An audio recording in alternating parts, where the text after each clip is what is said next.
Thanks. Give him hell at the end. Good luck to you. Fight like hell like we do every week. You are the best here. Brett, be affirmative. You told me to get on. Info. Ready. Ready. Go slow. Green, green, green. Lock it down, lock it down. I'm destroyed, and I just got drove through like 6 times on the 14th. What the f*** is he thinking? That is the stupidest thing I've seen in my career. Literally. Everything you described is accurate. Haven't even finished the second stage yet. Half the field's wrecked. Hell yeah! 11 got it. Proud of you there, Matt. Good job, pal. Thanks, man. Good job all day. Great work, my man. Great work. Keep putting yourself in position. We'll win our share, right? We got one back today, brother. Good job. 10-4, great job, guys.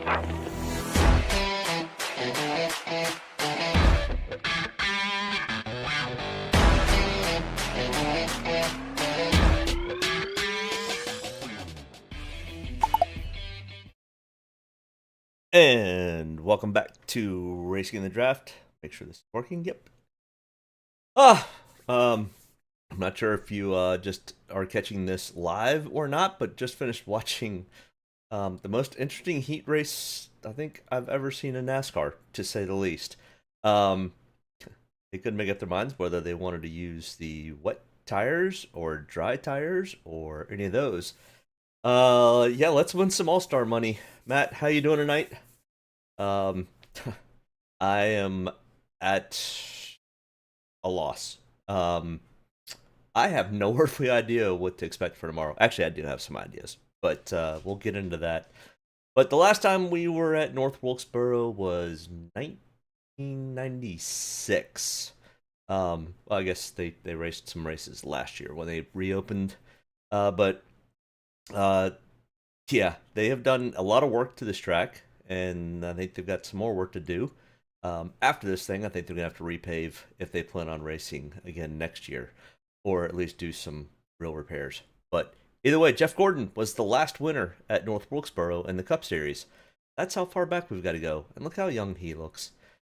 All right, before we get into this weekend's All-Star race at North Wilkesboro, let's take a look at last week's Darlington Raceway Goodyear 400, where William Byron has kind of stole one. I mean, he was pretty good all day, but it was not quite what I expected to happen at the end. All sorts of controversy and problems. Ross Chastain did Ross Chastain things again. Surprise, surprise. But either way, Kevin Harvick, William Byron, Chase Elliott, Chris Buescher, Justin Haley, and Harrison Burton. Those bottom three, a little bit of surprise to be in the optimal lineup. To not have Justin Haley and Harrison Burton. I mean, Harrison Burton, what a run by him. Started 14th and literally just stayed close to the top 10 all day. I expected him to fall off. I think there was some discussion last week about, oh my gosh, don't use all your money. And I was on kind of the plan of you need to use most of your money, but no. The optimal lineup still had $2,000 left. Okay. That is in the past, to say the least. That was an interesting race. Not quite what I expected, to say the least. I ended up at the end losing just a little bit, but all day I was running little to no money. And ended up at the very end just scraping by and almost getting back to even. I think I texted with family man Matt, and he said he ended up having a pretty good day. So good on him. Hopefully some of the advice he got from here helped him out. But either way, he's pretty smart. He comes up with some pretty good lineups himself. So I can't say that what we came up with actually helped out tremendously. But Martin Truex Jr. led 145 laps. It's not in the optimal lineup. He ended up wrecking out and finishing 31st. But that kind of shows you right here. You can get the pole and lead 145 laps, be a dominator all day, and only end up with 45.5 points. Yeah, so I mean that's why I don't like the pole sitters most of the time. I mean, when we're looking at this optimal lineup, I mean, we only had one car that started in the top 10 and another car that started in the top 20. it's just place differential. It's really finding these guys that are going to start middle of the pack most weeks. Tomorrow's race is going to be even more interesting. Yeah, so that's in the past. Our optimal lineup challenge still has Kyle Larson and Ricky Stenhouse Jr. atop of the board. Ross Chastain, William Byron, and Justin Haley finishing out the top 5. So, all right, that was last week. Let's go to this week. Can I just say that I love watching the All-Star race for the most part, and I think it's really cool for the sport, and it's a lot of fun to watch, but putting together lineups for DraftKings is almost one of the hardest things to do throughout the entire year. And now we're going to a track that we haven't raced at since 1996.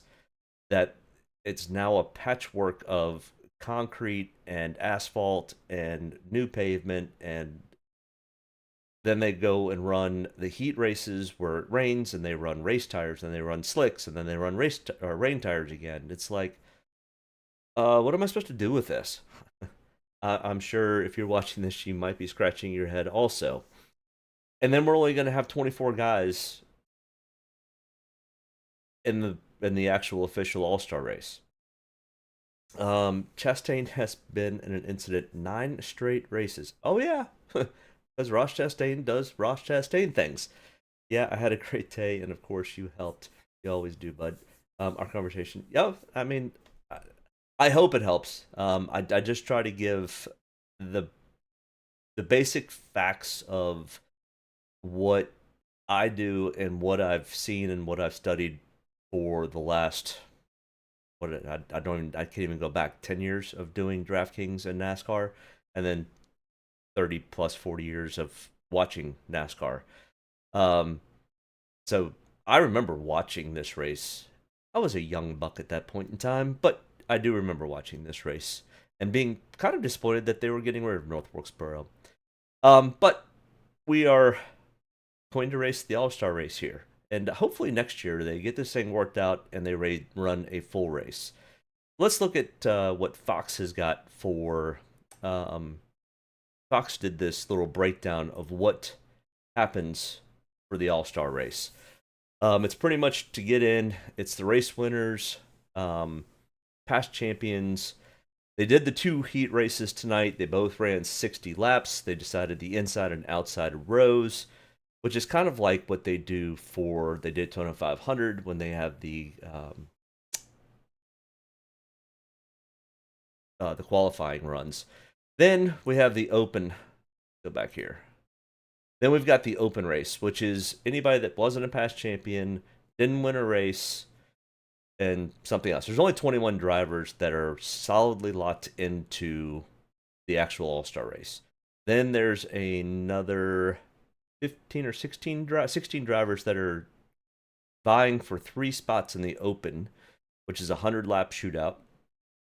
2 of those will come from the first and second place, and then the third place will be the fan vote.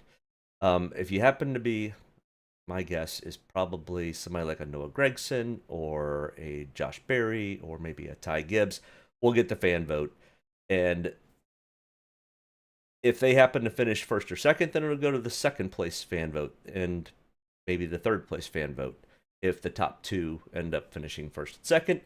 And then they will fall in line in 22nd, 23rd, and 24th to start the race. So they'll do that for the open, which is 100 laps. There we go. Top 2 will advance and a fan vote winner. 24 total drivers for a 200-lap All-Star race. And the winner of the race wins $1 million. Second place wins like 50,000. I mean, there's a huge discrepancy between first and second, which has always been the case. And it makes it that much compelling to go and win this race. So I like the format of the All-Star. Love watching the format of the All-Star. I think it's great they're using North Wilkesboro to bring it back. But yeah, it's I honestly think 200 laps is not enough when we're talking about a racetrack that's only 0.625 miles in length. This needs to be, in my opinion, the full All-Star race needs to be probably closer to 300 laps, if not potentially more. And then the Open, I'm fine with the Open being only 100 laps. But I think this race, to decide the All-Star winner, I think 200 laps is going to be very quick. I mean, we had almost like a stage break halfway through both of the heat races tonight, and a 15-20 minute delay but between the first race and the second race, and that was 120 laps, and we finished it just over an hour. I mean, we're talking this thing. If this thing were to stay green and clean, I don't think will happen. But if this thing were to stay clean, we're going to have a competition caution at lap 100, and then we're racing. So if they don't have any cautions, this All-Star race may be under an hour long. I don't think that's going to be the case. After watching the heat races, NASCAR still has a major issue with the short track package. It is one lane racing. The only way to pass is either on restarts or using the bumper, using the chrome horn, and literally pushing a guy out of the way. That's not... Now, we also didn't run long enough for tire fall off to actually come into play, where in the truck race we did have some fairly lengthy green flag runs, and tire fall off did become a factor. And that's where I think 200 laps is too short for this All-Star race, because we don't get to see a lot of real hardcore tire fall off. I don't know. I could be completely wrong, and we'll find out tomorrow night, but I think 200 laps is too short. I'm just going to throw it out there. I think this race should be 300. I think 400 might be too long. I think 300 would have been a nice sweet spot with an intermission, halftime, whatever, because they always like to do that for these All-Star races at 150. Cut it in half. Fine with that. But either way, I mean, dominator points are not really going to matter. In fact, well, I take that back. They may actually matter. Because it is so hard to pass. We saw in the heat race, Chris Buescher get out to a really, a pretty decent lead, and he led all 60 laps. And then Daniel Suarez started from the pole. His wasn't quite as demanding as dominating as Chris Buescher's, but I mean, both of them got out front, stayed out front, and didn't relinquish. And the only guys that were able to pass in the back were either on the restarts or by using the bumper. And everybody didn't want to screw the car up because of tomorrow night's race, which I don't blame them. So they just followed the leader. I think tomorrow night's going to be a whole different story. You're talking about $1 million on the line. These guys are going to force the issue, especially if they think, I have the fastest car on the track and I'm stuck in fifth. Well, the only way for me to get to the front is for a caution. So sorry about it, Mr. Fourth place guy. I'm going to put you up in the wall. I mean, that could also happen to them also. But I think we will see some strategy play where these guys will wreck somebody just to get the caution so they can get closer to maybe the guy up front. Way too short 300 would be a lot better. Yeah, absolutely. Why only run 200 laps on a short track doesn't make sense, even for the All-Star. I think their thought process was that the tire fall-off was going to be so great that these guys were going to have to pit at 40 or 50 laps naturally. But after watching the truck race, I honestly think, I think the only reason Kyle Larson came into pit at the truck race, and that was a 100-lap run at the end, was because there was a caution. And it was like, well, if I don't come in and get tires, everybody else is. So it's kind of like, I'm going to come in and get tires, and everybody else is like, well, we've seen where somebody's been able to get tires, start 15th or 16th, and literally in 10 laps make it up. So, yes, I think every caution tomorrow night we will see all 4 tires, and it'll happen. I almost wish they would race the rain tires or the wet weather tires. They seem to be a really fast at the start, and then they would fall off really quickly. So,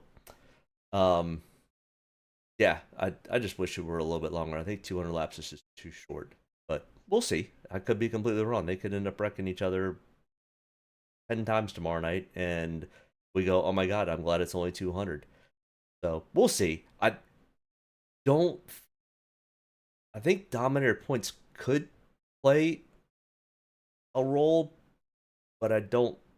I think it's going to be much more finishing position. Who's going to be able to finish up front? Like I said, this is a head scratcher. I mean, number one, it's acting like a truck race because it's only 200 laps. And typically dominator points don't come into play, but the problem is usually in truck races we've got 36 or 38 guys at Xfinity for only 200 laps. And you've got a lot of guys that will start 35th, they'll move up to 8th, and you've got a ton of PD upside. Well, the most PD upside you're going to have is 24th to 1st. So PD upside really isn't a huge play either. The points are going to be just super tight throughout the entire field. I mean, it's, yeah, and pricing and value, everybody's priced pretty equal. I mean, we'll get into that. But track comparisons, Richmond and Martinsville are probably the best 2 tracks to look at. Next in line would be Phoenix. And the only reason I threw Dover into this mix was because it's the only track next to, and I think Darlington was too long, that had severe tire wear. Dover and Darlington were the 2 tracks with the most tire fall off. That's the only reason Dover got thrown into this. It does not race anything. This race will not race anything like Dover other than the tire fall off and who is able to save their tires. This race is going to be much more of a Richmond-Martinsville style type of race tomorrow, but a lot shorter. I mean, it's half of what Martinsville race was in Richmond. All right, so when we're looking at this, I also threw the LA Coliseum into this mix because it's a one-off race. It's a special event. It's had heat races. It was who can come from the front to the back really quickly and those types of things. So we start at the top of the heap, and we'll kind of break this whole box down like I always do every week. So if you're joining me every week, yeah, I know it'll be boring, but I'll go through it quickly. Kyle Larson, 10,100. That's the most expensive person in Draftkings this week. 10,100, which is pretty cheap for the most expensive guy.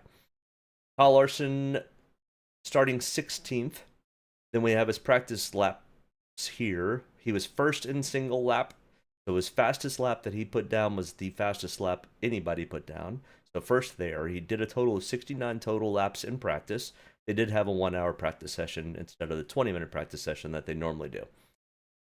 Then they had what they look at is 10-lap consecutive average. And what was your time for those 10 total laps, and how did you fall? And he was 9th in that 10-lap consecutive average. Everybody in the field, except for Josh Bilicki, had a 10-lap consecutive average. So we've got a really good comparison across the board. And there were some guys that ran 30, 35, 40 laps to see how far the tire wear was going to come in.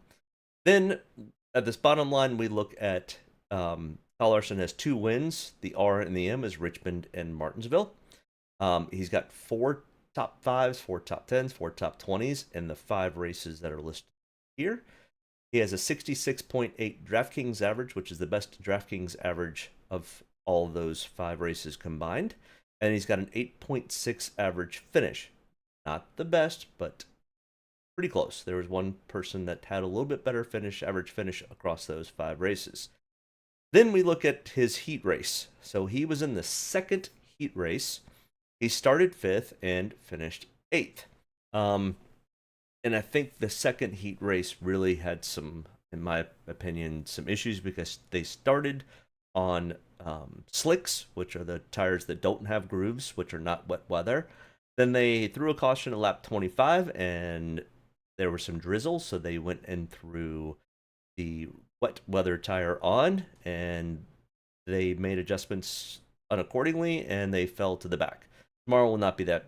I've already looked. The weather forecast is about 71 degrees at green flag, and by the time this thing gets done, it'll be down to about 67, and no real issues for wet weather. I think it's going to be dry and clear, and a little bit cool. That'll be fine. Not really that cold. 70 degrees is just perfectly fine, especially for the fans that'll be there. And then over here, because we don't have any full history for here, because nobody in this race has raced at North Wilkesboro. It's what have they raced in the last week, or nobody raced in the fall exhibition race that Dale Jr. had that is in this race. But Kyle Larson did run the truck race earlier today where he finished first. So if I found any information about where some of these guys raced, I put that note into here. And then up on the upper left hand side, I have what I consider to be kind of my power ranking, which is these 5 races. Then I take into all the other short tracks, including last year's short tracks, and that gets put into the mix. Then I put into the mix the last 10 races that they've run this season, and then I throw in where their starting position is. So all that said and done, Kyle Larson comes up to be the number 1 pick, or number 1 in the rating systems. He is starting 16th, so he is going to be mired back, but if place differential does end up playing and Kyle Larson can get up and win this thing or finish in the top 3, that's a decent amount of place differential, which could be a major factor. That's why on the scrolling ticker below, I do have Larson as one of my favorites, and I also have whoever's coming out of the Open as one of my favorites. Don't know that because that race hasn't happened yet, and that's going to be the other tricky part, is setting lineups between the Open race and the actual race. You're going to have about 45 minutes to an hour to finalize your lineups. So take that into account. If you do lineups like I do, where I do 40 different lineups, putting 40 different lineups takes me about an hour anyways. Now I've got to do it real quickly between the Open race and the real race. So yeah, there's going to be a tight time crunch tomorrow between those 2 races. So that kind of covers everything. We'll kind of go through these a little bit faster. Kevin Harvick next in line on pricing, 9,900, starting 15th. He was 8th in single lap, 6th in 10 lap consecutive average. Pretty good there. And these practice laps are based on all 37 drivers that were practicing. So it's not just the guys that are in the actual All-Star race. It's compared to everyone. And in the last 5 short track style type packages, Kevin Harvick, 2 top 5s, 5 top 20s, 12.2 average finish. He started his heat. He was in the first heat race, which was all on wet weather tires. He started 8th and finished 8th. So he gets a starting position of 15th, right next to Kyle Larson. Kevin Harvick did race the Cars Tour race on Thursday, where he finished 11th. So he does have some laps and experience in a late model car, which he did on Thursday. So, but anytime you can run laps here, I mean, Kyle Larson ran the trucks. It doesn't equate completely over to the Cup car, but anytime you can run extra laps, it always helps. Make sure you hit that like and subscribe button if you're just joining in. Make sure you hit me up in the comments. Let me know what your thoughts are. Who do you think might end up winning this whole thing tomorrow? Who's going to win the Open? And does that person who wins the Open end up having a pretty solid finish? I guess could be. I do like a guy named Josh Berry, who really good at short tracks, really good at saving tires, and he's going to be in the 48 Hendrick car. Pretty quick car. So I think I like Josh Berry coming out of the Open and potentially being one of the guys you need to focus in on if he makes it out of the Open.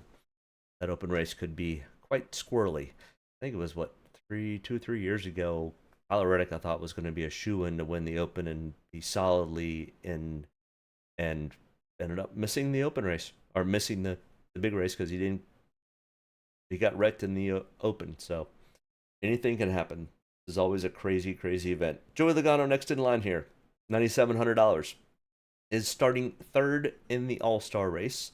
He was 12th in single lap, 21st in 10-lap consecutive average, so he definitely fell off quite a bit from his fastest speed to his 10-lap consecutive average. He was pretty good in the heat races, but if you happen to watch it, Christopher Bell was beating the heck out of his rear bumper, and Christopher Bell's crew just kept telling him, you need to race this car tomorrow night, don't go and wreck it, when he was wanting to get by Joey. And so Christopher Bell decided just to stay where he was and follow Joey.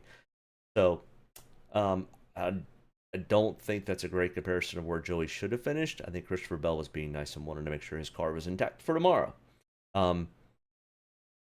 So he did start third in his heat and moved up one spot to second. Next in line here, we have Christopher Bell, $9,500, starting ninth. He was 14th in single lap and made pretty good improvements, getting to third in 10-lap consecutive average.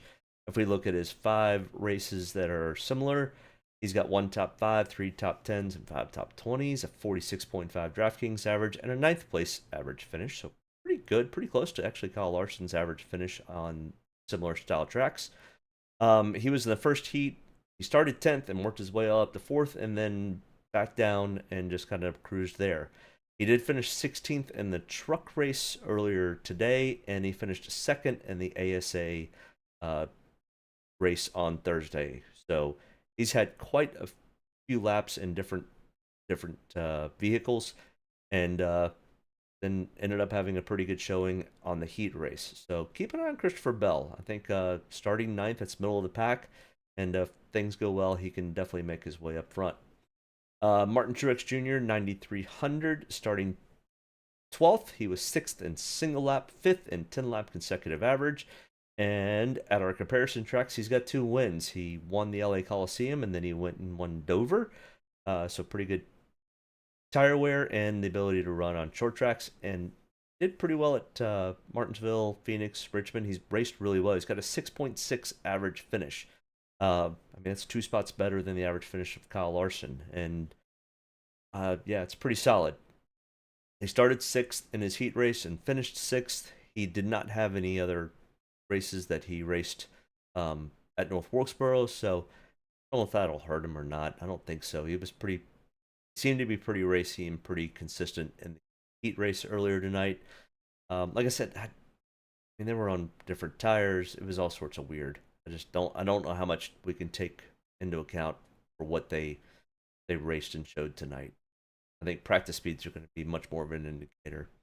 And who's willing to use the front bumper to get that position? William Byron next in line here at $9,100, starting 6th with 7th in single lap, 1st in 10-lap consecutive average. He's got 1 win, which was at Phoenix earlier this year. He was in contention at Martinsville and Richmond also. So, yeah, William Byron's having a solid year. Expect him to be definitely a contender for this race tomorrow night. 2 top 5s, 3 top 10s, 3 top 20s, a 12.4 average finish in the 5 comparison races we're looking at. Started 3rd, finished 3rd in his heat race. And he finished 11th in the truck race earlier today and was running up front all day. So William Byron's showing good speed, good consistency, and he's definitely riding. He's the only driver this year with 3 wins to his record. So I expect William Byron to definitely be somebody to contend with by the end of this race. So keep an eye out for William Byron. I do like some William Byron. He was 2nd on my rankings.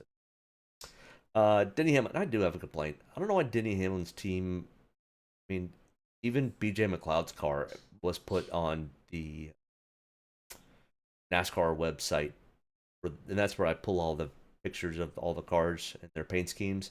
But for some reason, I had to pull that one off of iRacing because Denny Hamlin and Joe Gibbs didn't put their car out there. It's the stupidest thing ever. I don't know. One of my little complaints for the night. That and how many laps they're going to run tomorrow night. But anyway, Denny Hamlin. I know it's silly. $8,800 starting ninth. Third in practice and second in 10-lap consecutive average. So Denny Hamlin showing some great speed. I just don't. I think the wet tire package threw Denny for a loop, and it was kind of like, all right, I'm just gonna make sure I save my car. And I think that's why these heat races just turned out to be weird. I don't mind heat races. It's just when you throw the rain in, the wet tires in. It rained, it was dry, then it misted. Just weird. I mean, I think it's cool that they tested it. So I'm looking at that much more as a test session, not really something to lean on when we're putting lineups together. So Denny Hamlin finished fifth, starting ninth. 12.2 average finish across the 5 tracks we're looking at, and he's good at short tracks. I mean, he's really good at Martinsville typically. He had a decent showing at Richmond. So I expect Denny Hamlin to be somebody that easily could contend. And I thought Denny Hamlin old enough that he would have actually raced in 1996 at this track, but he's not that old. Neither's Kevin Harvick. Nobody that's current has raced at North Wilkesboro back in 1996. Kevin Harvick might have been the closest. I think he really started full-time racing in 2001. So he was about 5 years late to the race there. Ross Chastain next in line here at 8,600. Yeah, Ross Chastain doing Ross Chastain things this year. I mean, if you're picking somebody that is going to be aggressive enough and will use the chrome horn, Ross Chastain's your guy. He's starting 18th. He's got a long way to go. Bunch of cars to get through. The question is, if he does it to the first person, well, I don't think it'll take long before somebody else does it to him this week. So, a little concerning because there's no points here that Ross Chastain might find the wall sooner than later. Just 8,600, starting 18th. He was 16th in single lap, 24th in 10-lap consecutive average. He started his heat race in 4th, but when they changed over to the wet tires, he just fell to the back and his car was a hot mess. So he ended up finishing 9th. He raced the Cars Tour on Thursday and finished 19th. He raced the truck race earlier today and finished 9th. I don't know what to do with Ross. I don't really, I don't feel comfortable using a whole lot of Ross this week, just because he's been pretty inconsistent, and this style of short track is not his best cup of tea. He's much better on the 1.5 miles where it's a little bit faster, so I'm probably going to fade off of Ross Chastain a little bit, even though he does have a decent amount of place differential upside potential. Yeah, I don't think this is quite the style track for him. And if you're looking, I think this is where Josh Berry would have fallen in, but I removed all of the open drivers that are racing in the open race, and I moved them to the back of this PowerPoint, and we'll discuss it after we discuss everybody that's currently in the field, and then we'll discuss the open drivers and who I think might be able to do well there and not. So if you're looking at this going, hey, somebody's missing, yeah, it's coming. I just wanted to discuss the guys that are actually in the race and were secured in. So Chase Elliott, $8,300, starting 13th, 21st in single lap, 29th in 10-lap consecutive average. And yeah, that you're not reading that incorrectly. Chase Elliott is only $8,300. Fairly inexpensive. But we see he started his heat race in 2nd and finished in 7th. So interesting. He raced the ASA race on Thursday and finished 3rd. Pretty good. He has a 14th place average finish over the 3 starts. So I think he raced at Martinsville, LA, and Phoenix. I think he missed the Richmond and Dover race, if I remember that correctly. where Josh Berry actually ran for him, and Josh Berry ended up finishing second in Richmond. Keep that in mind also. So that being said, I think Chase Elliott ends up being priced probably correctly. It'll be interesting to see without the wet weather tires on how good or not good Chase Elliott ends up being tomorrow. Like I said, it's just, this whole thing's kind of got my head hurting a little bit. I don't know what to do with half of these guys. Chase Elliott, he's 12th on my ranking system, but I think part of that kind of got thrown into a loop when he missed some of these races. Kyle Busch next in line here at $7,900, starting 14th. He was 25th in single lap, 19th in 10 lap consecutive average. Got a 13.4 average finish across the 5 races that I compared this to, with only 3 top 20s. He started 9th in his heat race and moved up 2 spots to 7th, so okay. But that's not gonna. I mean, if you start 14th and you move up to 12th, that's not gonna be good enough to win any points. So, but Kyle Busch is also not afraid to use the chrome horn, move somebody out of his way. Don't love the Kyle Busch play. Don't really love the Chase Elliott play either, or the Ross Chastain. So far, all the other ones above him, I think are okay. I don't have percentages yet because I don't know what I'm running that it's coming out of the open. If you're wondering what these percentages over here, it's usually the percentage of people that I have in my lineups. And I haven't made lineups yet because I don't have a true picture of what's going to be in the race and what's not going to be in the race. I mean, if Josh Berry's there, I know Josh Berry's I'm going to probably have a lot of ownership in Josh Berry. Josh Berry's not there and it's somebody else coming out of the open. I mean, Ty Gibbs, I would have a decent amount of ownership, but we'll get to them in a minute. So Kyle Busch, I don't love the Kyle Busch play. I don't love the Chase Elliott play. Ross, maybe, but starting 18th and doesn't have any friends at this point anymore. So I'm not real sure. Even though that didn't matter last year, he still ended up making the Final Four, going to Phoenix for a chance to win the championship. So everybody was like, oh, he'll never have a shot. Somebody will wreck him. All right, next in line here, Tyler Reddick, $7,700, starting 20th. And this just, I mean, short tracks are not in Tyler Reddick's wheelhouse. I mean, he does okay. He's got a 10.8 average finish, but he started 10th and finished 10th in his heat race. I think he just, wife, can you scroll at the bottom that says favorite driver, so tell you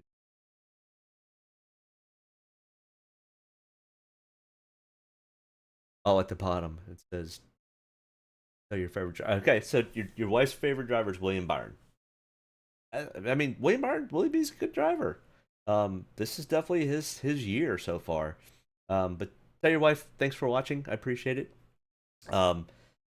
Hey man, who's actually your favorite driver? I mean, mine's Kyle Larson.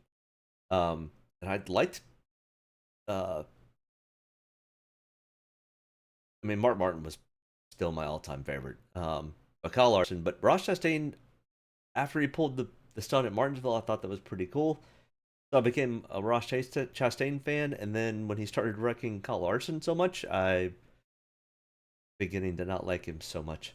But either way, I think your wife's got a pretty good pick in Willie B. So, does your wife also play Draftkings? Just curious. My wife plays from time to time. But Tyler Reddick, we're back to what we're discussing here. Tyler Reddick, 7,700, starting 20th. I think Tyler Reddick just took it easy during the heat races. Said, I'm just going to save my stuff, save my tires. If I happen to come through the field, cool for his heat races, but I think he just cooled his jets and said, I'm just going to start back here and finish back here. Don't think that's going to be the case tomorrow, but I also don't think that Tyler Reddick is... short tracks are not Tyler Reddick's wheelhouse. He loves the high-speed, mile-and-a-half, rip the fence type of track. Not that he's not bad at short... he is pretty bad at short tracks. He sucks at Richmond. So if this is any indication, he stinks at Richmond. Not really that great at Martinsville. He's okay at Phoenix. Much better at Dover, but I I don't know if I love the Tyler Reddick play other than he's almost kind of in the spot where he has no place to go but up, especially if they decide to start wrecking each other up front and he's able to avoid. Yeah, so I mean, the biggest plus for Tyler Reddick is he's starting 20th. And I don't think we have enough laps for people to go, as long as their car is drivable, I think they stay on the lead lap the entire race. So maybe through attrition, Tyler Reddick ends up having potentially a 10th, but not real sure. Ryan Blaney, who Family Man sent me a text earlier, thinks he likes a lot. I mean, Ryan Blaney's kind of in the same boat as Tyler Reddick. Number one, Ryan Blaney's not having the year he has had in past.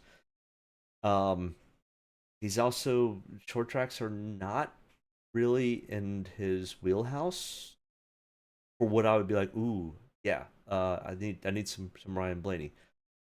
I don't know why I didn't put his finishing spot. I literally put all this together right after the heat races, which finished an hour ago, or close to it. But Ryan Blaney finished at 1, 3, 5, 7, 6. So he gained 3 spots, but I mean, who knows what we actually got out of the heat races today. Bill Elliott is my all-time favorite. Yeah, Bill Elliott was incredible to watch. Naturally, when they started, he became my favorite. Yeah, wife plays every weekend. She loves it and has won happy hour. Oh, nice. That's a good pot to win. Congrats.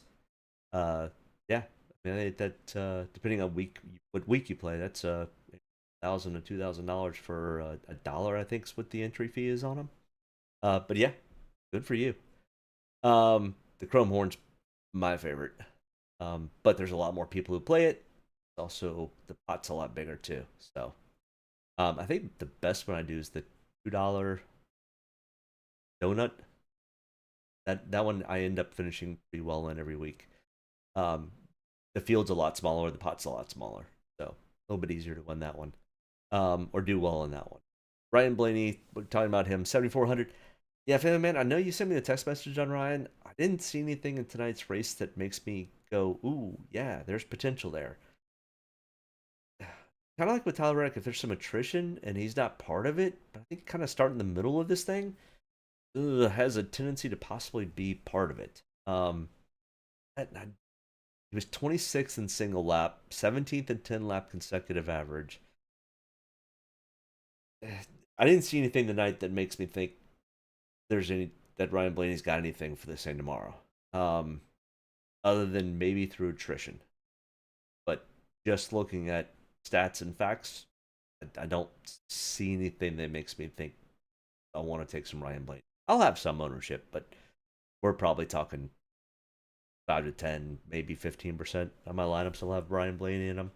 And remember, you've only got 24 guys, so cut the field by almost a third, or like a quarter, for tomorrow's race. So get a smaller field, less place differential upside. Put $1 million on the line. People will do some crazy things for $1 million, and it's not going to hurt your points. So, Brad Keselowski, 7,100. Starting 8th. He was 2nd in single lap, 25th in 10 lap consecutive average, so his tire fall off was pretty significant in practice.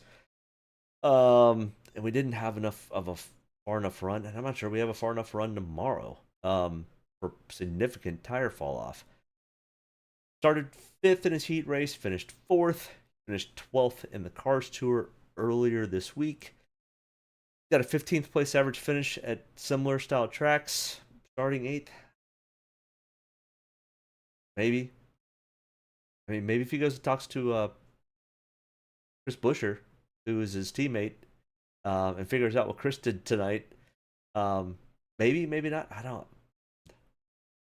think Chris Buescher was just fortunate that his pit crew got him the front row starting spot. Clean air and track position is going to be huge. So yeah, between I think Chris Buescher may be the one to look for tomorrow to win this thing if you're trying to bet some money.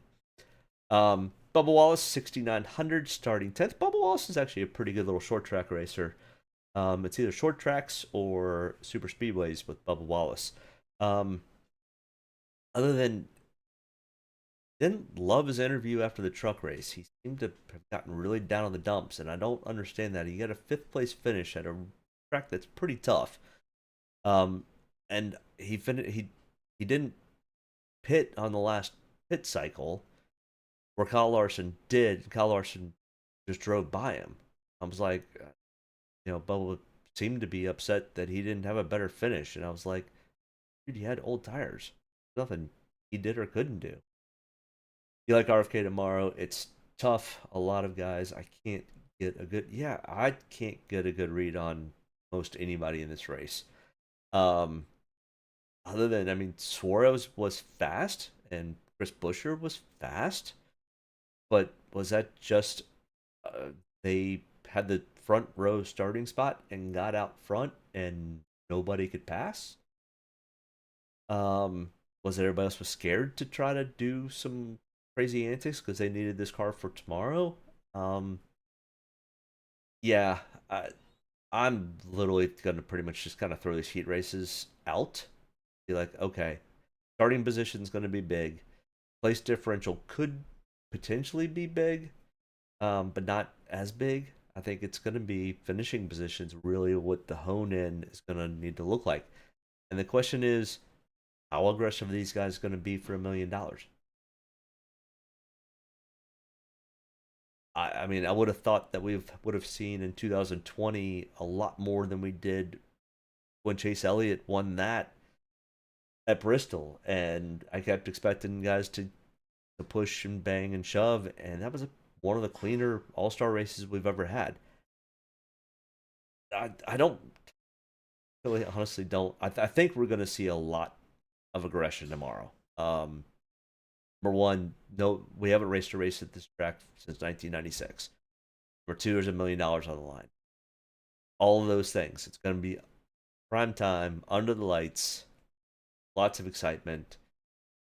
I think we'll see some beating and banging tomorrow. Just my thought. We'll see these guys get up on it and move some people out of the way.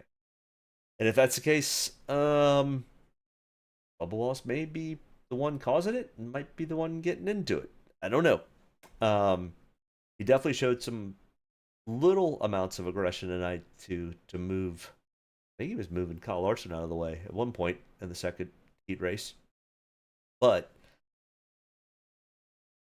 the heat race just throws everything out. But he was 22nd in single lap, 12th in 10 lap consecutive average, and finished 5th in the truck race. And he was really down on himself because he had old tires.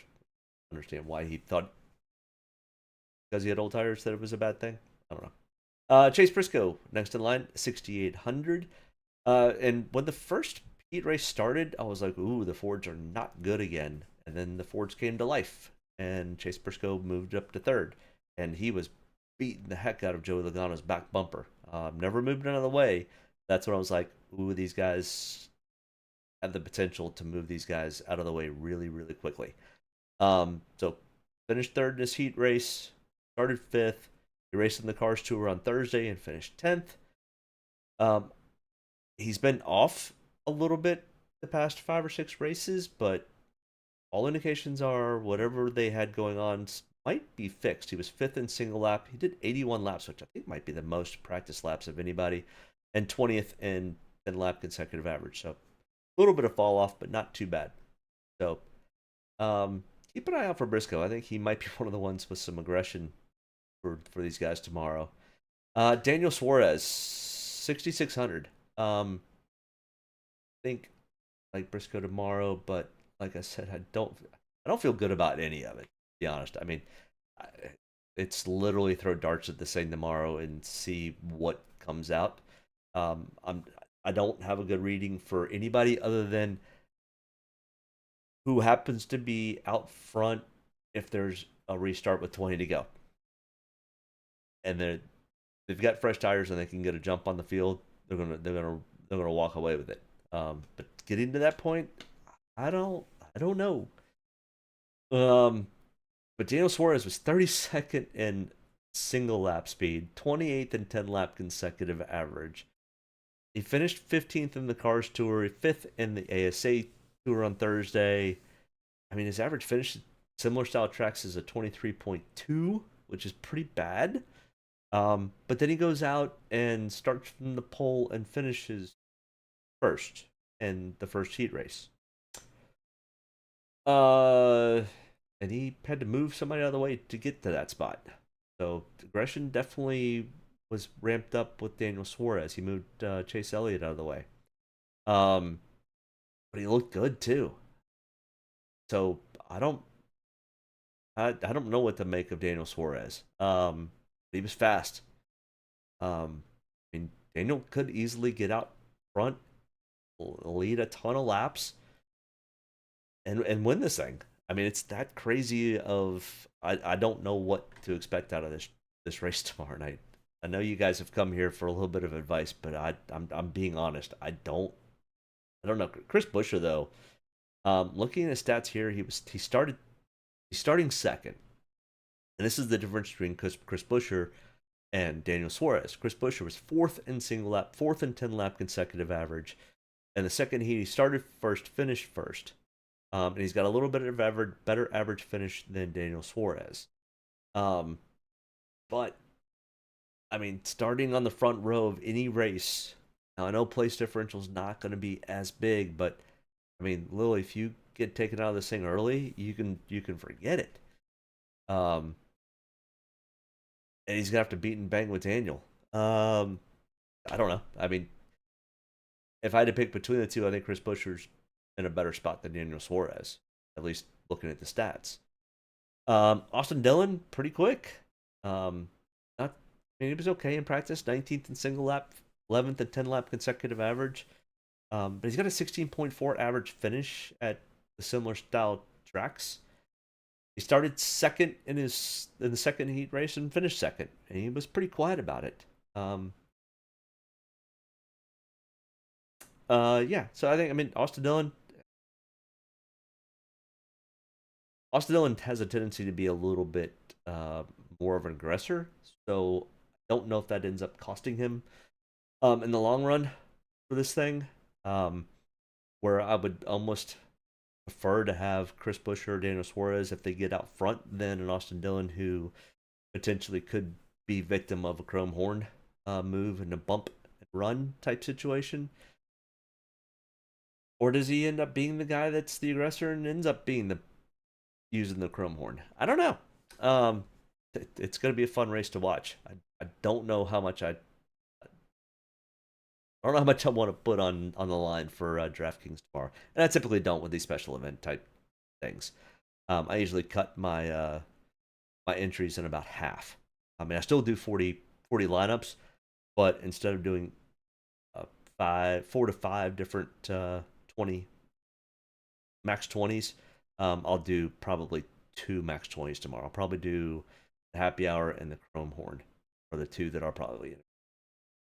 Ricky Stenhouse Jr., $6,100.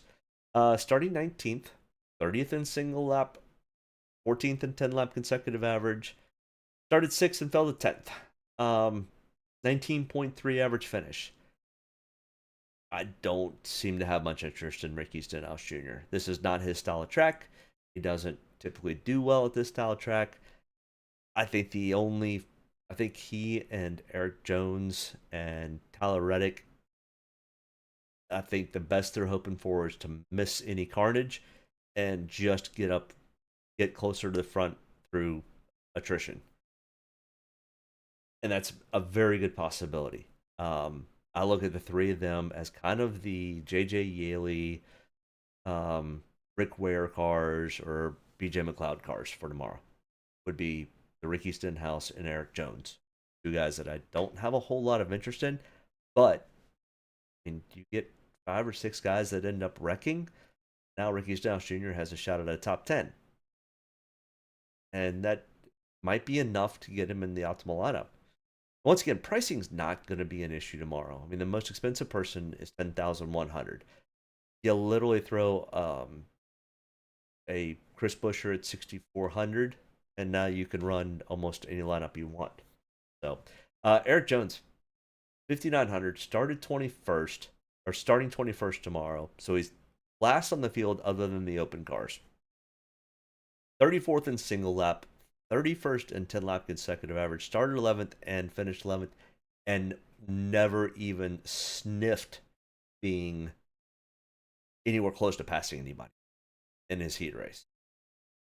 Now, was he just literally just biding his time and just being like, I'm just going to wait till tomorrow?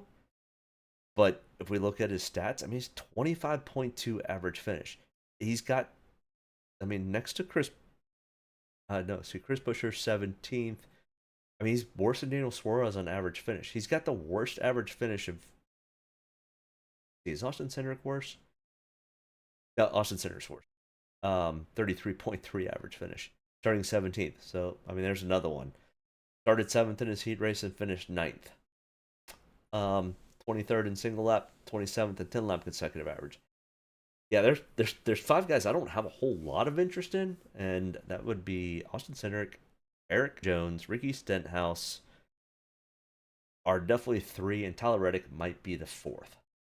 So this finishes out the guys that are in the All-Star race.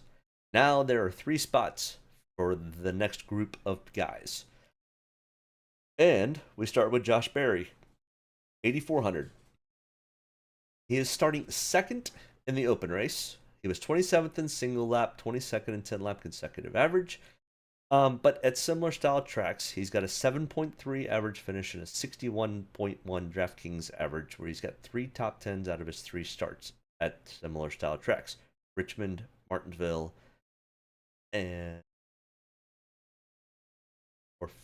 it was Dover. He did not do the Phoenix or LA race. But Martinsville and Richmond, he both had top 10s. And those 2 are the 2 tracks that I'm really comparing this race more to than anything else.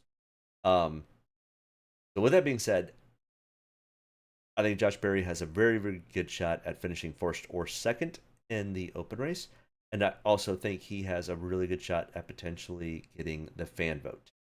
So I think Josh Berry ends up being in there.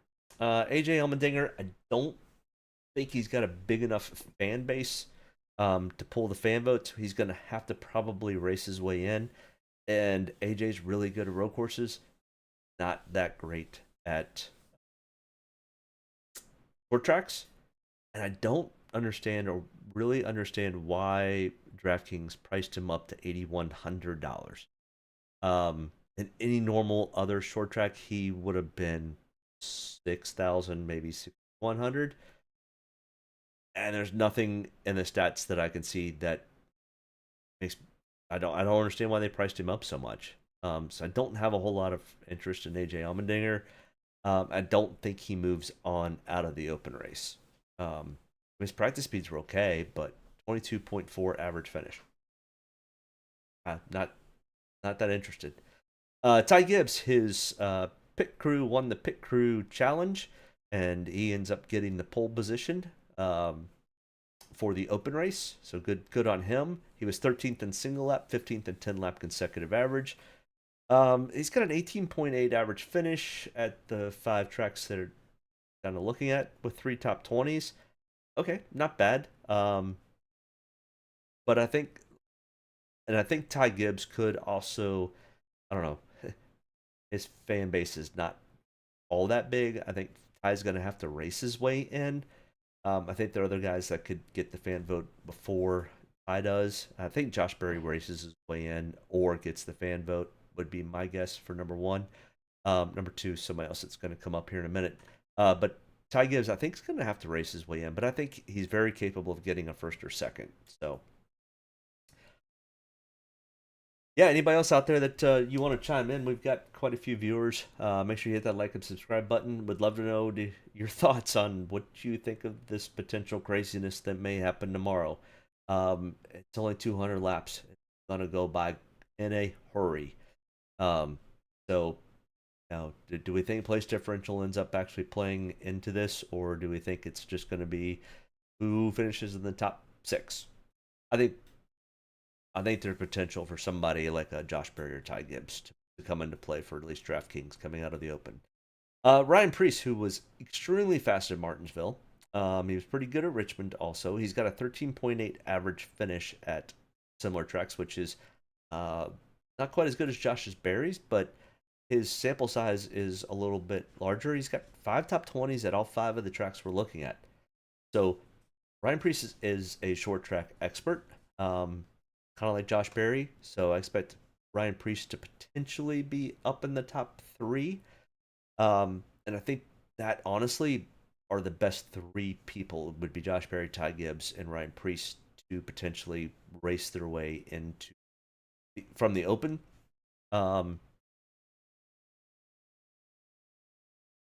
Ryan Preece is going to have to push to get up there, though. He's starting in 8th, but he was 10th in single lap and 7th in 10 lap consecutive average, which actually so far out of all the Open guys is fastest.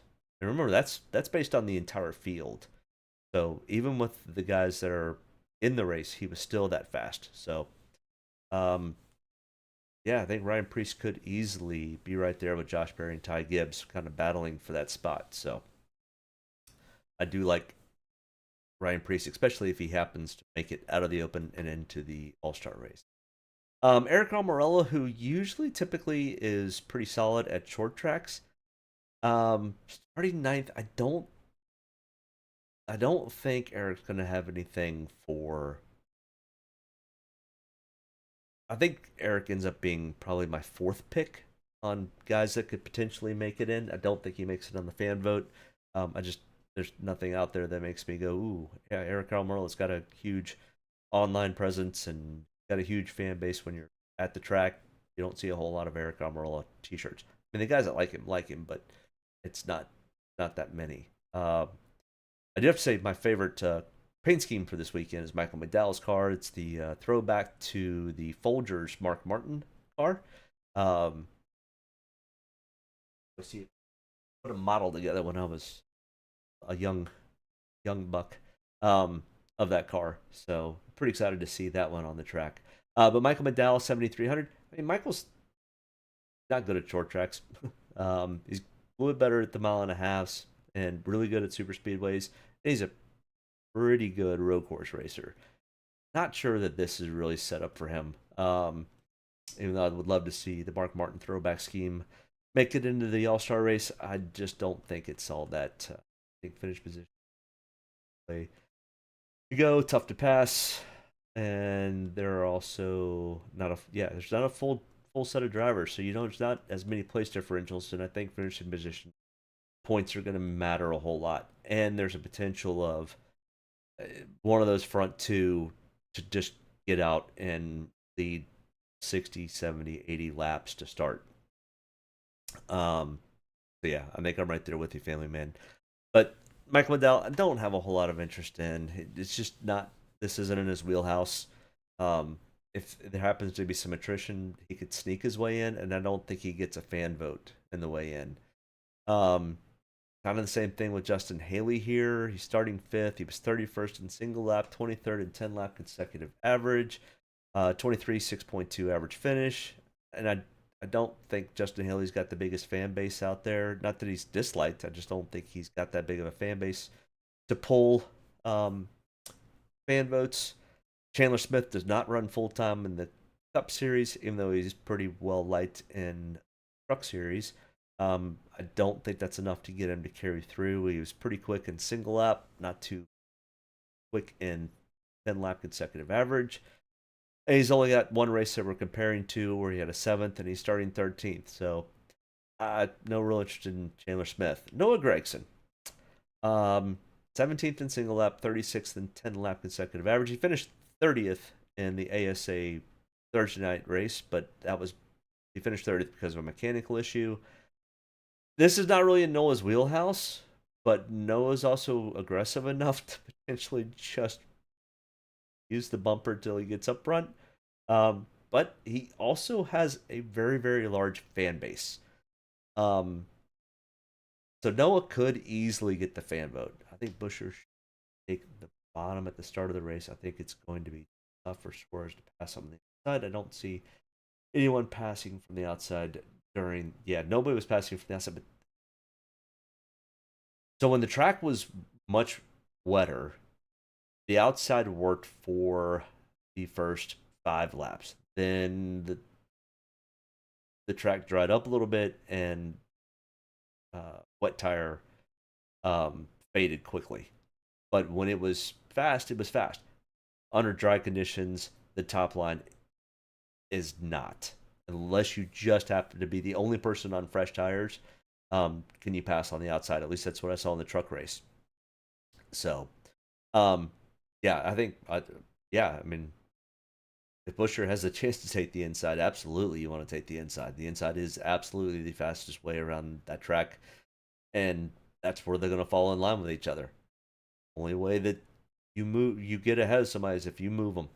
So Noah Gragson, I do not think races his way in unless he decides to wreck the whole field, which I don't think Noah would actually do that. But I think Noah could easily get in on the fan vote, though. So outside of the Ty Gibbs, Josh Berry, somebody else I'd like to, Ryan Preece. I think Noah could potentially get the fan vote. He actually might be the number 1 spot for the fan vote, other than maybe Corey LaJoy. I don't think Todd Gillen gets the fan vote, even though he is becoming a little bit more popular. And I don't think his speeds were all there. He's been doing very, very well lately, but I don't know if it's quite that time for Todd Gillen to win the open race. Same thing with Harrison Burton. Harrison Burton's actually been doing really, really well lately, but 28th in single lap, 18th in 10 lap consecutive average. And I don't think he grabs a fan vote either. So I don't think Harrison Burton gets in there either. But Corey LaJoy could potentially get the fan vote. I think it's probably between he and Noah Gragson on guys that potentially I don't think raced their way in, but could easily get the fan vote way in. Mostly because Corey LaJoy's got that podcast, and he's been doing really much, much better. So those are the 5 guys that I think come out of the field. I don't think Ryan Newman gets a fan vote, and I don't think he races his way in. Same thing with J.J. Yaley, Ty Dillon, or Josh Bilicki. I think Ty Dillon's starting too far back, his practice speeds weren't there. So if Josh Berry makes it in, I like Josh Berry to be added into your DraftKings lineup. I think he could easily draft to the field. Ty Gibbs potentially, and Ryan Preece, if he gets in, I think could easily move through the field, and is not afraid to use the bumper to get up there. So if Josh Berry and Ryan Preece get through, I really, really like them for DraftKings lineups. Do I think they can go win the race? That's going to be a tough hill to climb with only 200 laps. But enough attrition, anything's possible. Let's see. Since you have to move people in the race to get ahead, Chastain is either going to be the wrecker or checkers. I could see some drivers taking their frustrations out. Oh, yeah. There's probably half the field at this point that has been looking for a reason to pay Ross Chastain back. So I could easily see Ross Chastain getting the bat, being the wrecker. I don't think he's going to make it to the checkers. Unless he just happens to get lucky on a pit stop and ends up in the lead and can just be the rabbit and nobody can catch him. I don't think Ross Chastain he's not one of the guys I'm picking. Like I might have him in 2 to 3 of my lineups of the 40. But it may be just a crazy lineup that I think these are guys that potentially are going to end up wrecking, and they might not. But yeah, I don't like Ross Chastain. Now, if Jeff Gordon were in this race, it'd be a whole different story. Kidding. I like the front 2 starters. Clean air is king, and if you're the rabbit and everybody else is chasing you, and they can't ever get to that back bumper, you potentially could easily walk off with this thing. So, hey, if you're still watching, make sure you hit the like and subscribe button. We're about ready to finish up. We're an hour and 10 minutes in, and I've got a baseball tournament tomorrow, and then full day of racing tomorrow night. So, um, definitely hit me up in the chat if you have any more questions, thoughts, or concerns. Make sure you hit the subscribe button. I try to do this on Saturday nights. I used to do it Sunday mornings, but seems to fit much better on Saturday nights. So, I think I like Logano a lot. Good luck tomorrow. Yeah, I mean Logano is interesting because he seems to do really well at events.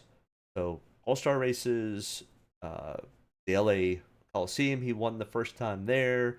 He won a Gateway last year on the first race there. Yeah, Joey has kind of a knack for winning the inaugural event or the kickoff event. I mean, he was the inaugural Next Gen Cup champion. He won the LA Clash the first year. He won the Gateway the first year. So, I mean, there is something to be said about these little nuances of this sport, and Joey Logano has a knack of getting there. Now, he was not as fast in the heat races. Was that because of the tire? Was that because of different scenarios? I don't know. We didn't have enough laps to really tell, and the conditions were so.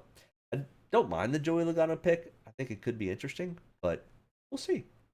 But make sure you hit that like, subscribe button, and good luck tomorrow night.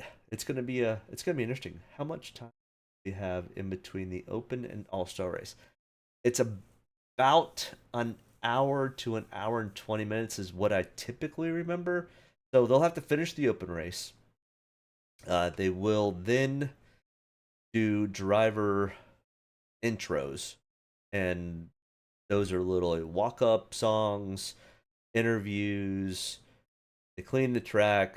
The guys that were in the Open race have a chance to make any repairs that they may need that NASCAR deems is acceptable.